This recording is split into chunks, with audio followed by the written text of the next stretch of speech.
Magandang araw mga bata! Para sa ating unang araw, salitang magkasalungat, pagbubuod ng tekstong naratibo. Sa iyong palagay, ano ang responsibilidad ng isang bata? Bilang isang bata, paano mo maipakikita ang iyong pagmamahal? Palawakin ang pagmamahal. Mag-isip ng mga salitang maaaring iugnay sa pagmamahal. Pagmamahal. Maaaring pag-ibig. Ito rin ay pagtulong. Ito ay pagdamay at pagmamalasakit. Alin ang kasalungat? Pagtugmain ang mga salitang magkasalungat. Akyat. Ang kasalungat ng akyat ay baba. Likuran.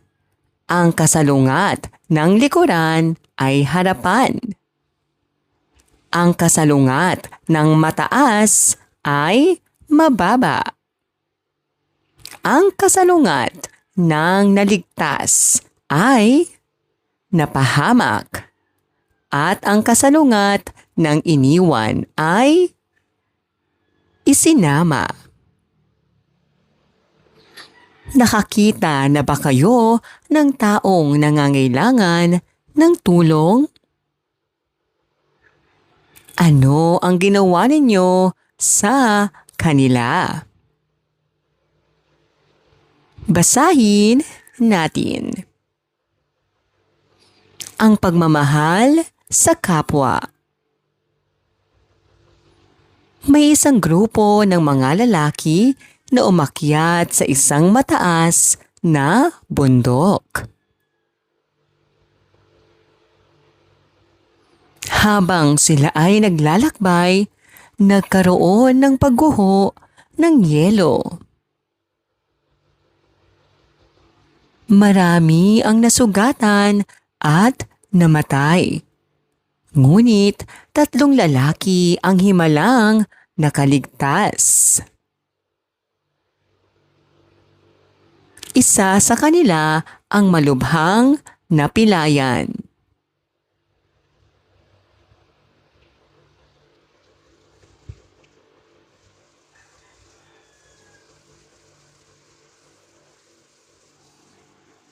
Iwanan natin siya. Mamamatay din naman siya, sabi ng isang lalaki. Ngunit tumanggi ang isa at sinabing, hindi natin siya maaaring iwan habang may buhay pa siya. Dahil ayaw niyang tumulong, iniwan sila ng unang lalaki. Samantala, isinakay ng mabuting lalaki sa kanyang likuran ang sugatang kasama. Buong tiyagang binuhat ito habang bumababa sila ng bundok. Kahit nahihirapan at napapagod, hindi niya ito pinabayaan. Pagkalipas ng 2 araw, nakita nila ang bangkay ng lalaking nang iwan sa kanila. Hindi nito nakayanan ang matinding lamig ng bundok. Ang 2 magkasama naman ay nakaligtas dahil ang init ng kanilang mga katawan ang naging proteksyon nila laban sa lamig.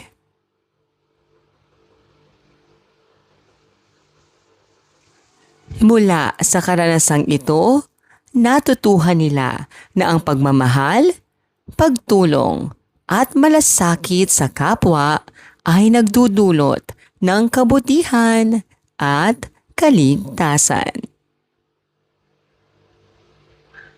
Ang taong marunong magmahal at tumulong sa iba ay pinagpapala at nagiging daan ng pag-asa sa kapwa.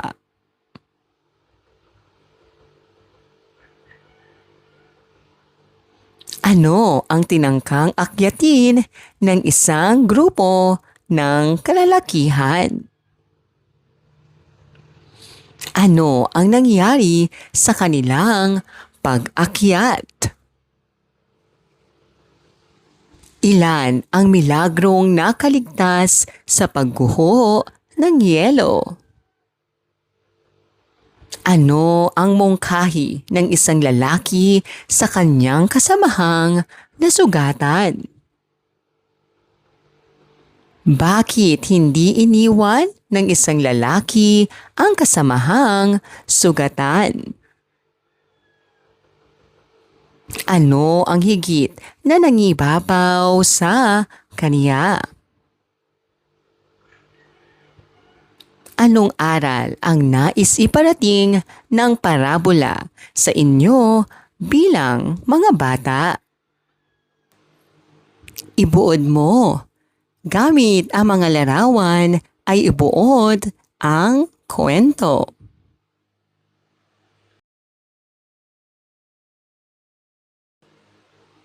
Ang pagbubuod ng teksto ay tinatawag ding lagom ng diwa o pinaikling bersyon ng tekstong nabasa o napakinggan. Unawain mo. Unawain ang mga pahayag at piliin ang tamang sagot. Iligtas natin siya hanggat may buhay pa siyang nalalabi. Ano ang kasalungat ng salitang nalalabi? Si nanay ay milagrong nakaligtas sa sakit na kanser. Ano ang kasalungat ng salitang milagro? Ito ay tinatawag ding pagpapaikli sa tekstong nabasa o napakinggan. Ang pagmamahal sa kapwa ay parating may magandang kahihinatnan kaysa sa mga nang iiwan. Ano ang diwa ng pahayag na nais iparating? May kaklasikang ayaw pumasok dahil kulang ang kanyang kagamitan sa pag-aaral. Ano ang iyong gagawin? Gawin natin. Gumuhit ng kamay, sa loob nito, isulat ang mga bagay na kaya mong gawin para maipakita ang pagmamahal sa kapwa.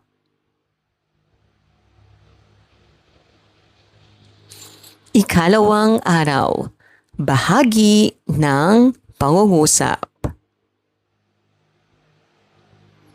Buuin natin. Gamit ang mga salita, buuin ang pahayag.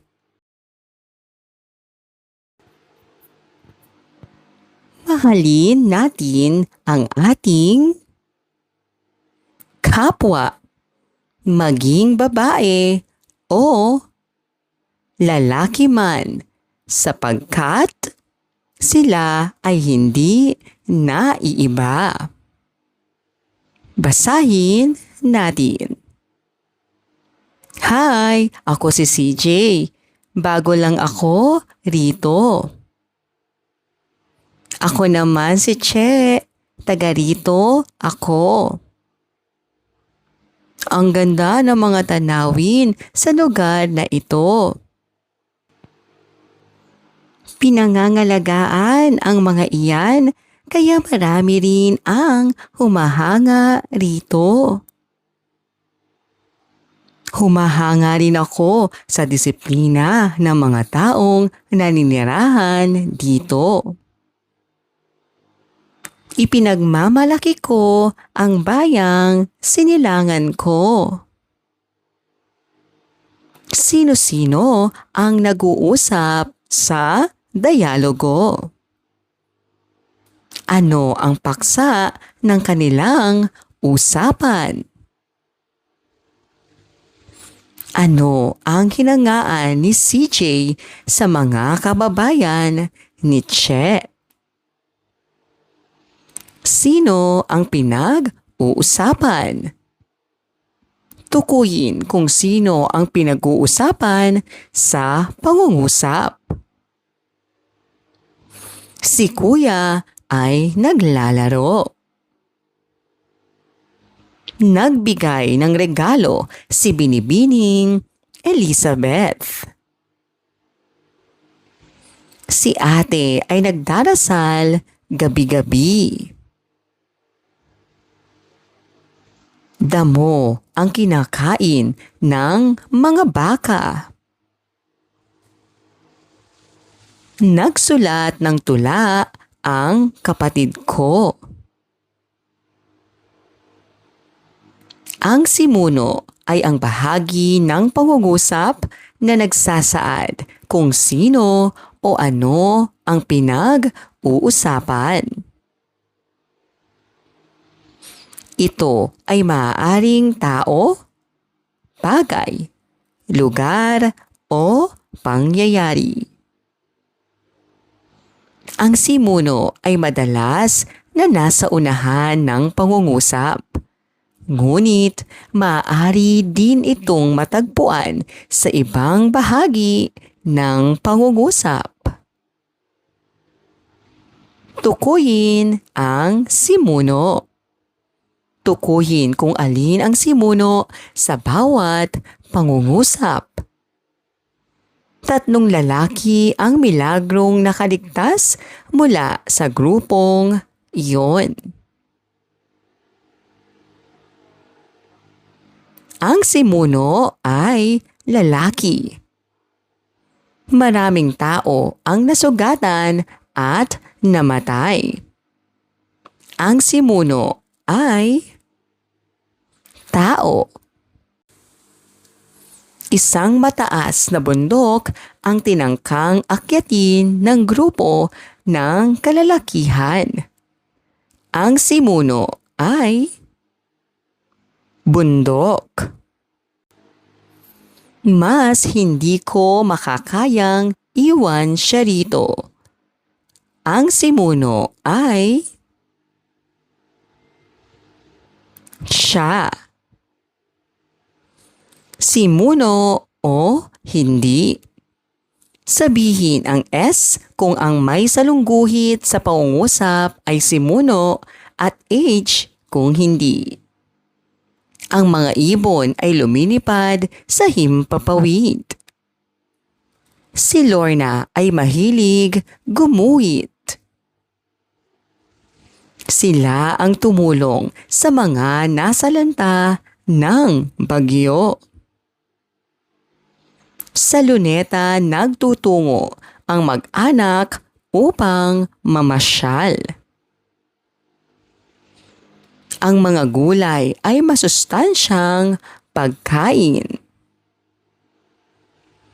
Si Lolo ay nagbabasa ng dyaryo tuwing umaga.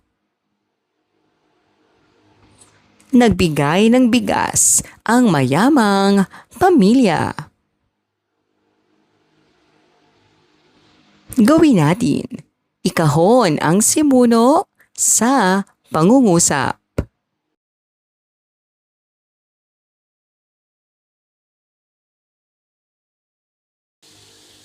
Gawin natin. Sumulat ng 5 makabuluhang pangungusap at salungguhitan ang simuno nito. Ikatlong araw, pagbibigay ng mensahe ng teksto. Panoorin natin. Sumaludo ang maraming netizens sa good deed ng ilang estudyante sa Pasig. Sa video ni Youth Cooper Armel Manglan, makikita ang tatlong batang tumutulong sa isang matandang sorbetero para maitawid sa tulay yung kanyang cart. Naantig daw ang damdamin ni Armel kaya niya naisipang kunan ng video ang mga bata. Umaasa siyang tutularan pa ng mas marami ang pagmamalasakit na ipinakita ng mga estudyante. Tungkol saan ang video? Sa inyong palagay, bakit kaya naisipan ng mga bata na tulungan ang matanda? Gagawin mo rin ba ang kanilang ginawa? Bakit? Alin sa ginawa ng mga bata sa video ang hindi mo nagustuhan? Aking kasalungat. Hanapin sa palaisipan ang kasalungat ng mga salitang nasa libro. Mataas. Mababa. Inagaw. Binigay. Nilampasan. Tinigilan. Basahin natin. Parabola ng mabuting Samaritano. Isang lalaki ang naglalakbay mula sa Jerusalem patungong Jericho. Sa daan ay inatake siya ng mga tulisan. Ninakawan siya, sinaktan at iniwan na halos patay. May dumaan na isang pari, ngunit hindi siya tumulong. Dumaan din ang isang Levita, ngunit tumingin lamang at nagpatuloy ng lakad. Paglaon, isang Samaritano ang dumaan. Nakita niya ang sugatang lalaki at siya ay naawa. Nilinis niya at tinakpan niya ang sugat ng lalaki. Isinakay sa kanyang hayop at dinala sa isang bahay panuluyan. Ano ang nangyari sa lalaki sa daan? Sino-sino ang dumaan, ngunit hindi tumulong? Ano ang ginawa ng Samaritano? Kung ikaw ang makakakita ng taong nangangailangan, ano ang gagawin mo? Ano ang mensaheng nais ipabatid ng parabola? Gawin natin. Piliin ang tamang sagot. Anong mensahe ang nais ipabatid ng mabuting Samaritano nang tulungan niya ang lalaking sugatan? Ano ang maaaring mangyari sa estranghero kung hindi napadaan ang Samaritano? Ang pagtulong ng Samaritano sa estranghero ay nagpapakita ng anong mensahe ang nais iparating ng Samaritano sa may-ari ng bahay? Anong kaisipan ang nais ipabatid ng parabolang binasa? Gawin natin. Ipaliwanag ang mensaheng nais ipahayag ng kataga sa ibaba. Ika-4 na araw. Bahagi ng pangungusap. Piliin ang tamang salita. Piliin ang wasong salita upang mabuo ang pangungusap. Patlang ay isang mabuting bata. Ang salita ay Ako. Mahal ko ang aking patlang. Ang wastong salita ay bayan. Ako ay isang patlang. Ang wastong salita ay Pilipino. Ang patlang ay ating bansa. Ang wastong salita ay Pilipinas. Kasama ko ang aking patlang. Ang wastong salita ay pamilya. Mga bata, sa araw na ito ay matututuhan natin ang paggamit ng mga salitang high frequency tungkol sa ating sarili at bansa. Aalamin din natin kung paano matutukoy ang panaguri sa isang pangungusap. Mahalaga ito upang mas malinaw tayong makapagbasa, makapagsalita, at makapagsulat. Basahin natin. Ako. Ako ay masipag na mag-aaral. Ko. Mahal ko ang aking pamilya. Pilipinas. Ang Pilipinas ay magandang bansa. Aking. Ipinagmamalaki ko ang aking bayan. Pilipino. Tayo ay mga Pilipino. Panaguri sa pangungusap. Ang panaguri ay nagsasabi kung ano ang ginagawa o inilalarawan sa simuno. Halimbawa, si Ana ay mabait. Si Ana ang simuno. Ay mabait ang panaguri. Ako ay Pilipino. Ako ay simuno. Ay Pilipino ang panaguri. Si Ben ay masipag. Si Ben ang simuno. Ay masipag ang panaguri. Piliin ang panaguri. Tukuyin ang panaguri sa pangungusap. Magalang na bata si Lorna. Ang panaguri ay magalang na bata.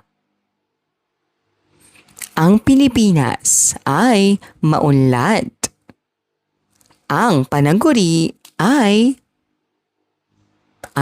maunlad.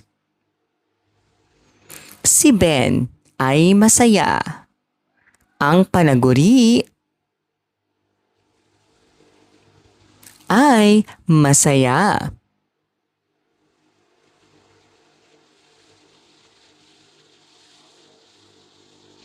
Ang watawat ay makulay. Ang panaguri ay makulay. Maunlad ang aming bayan.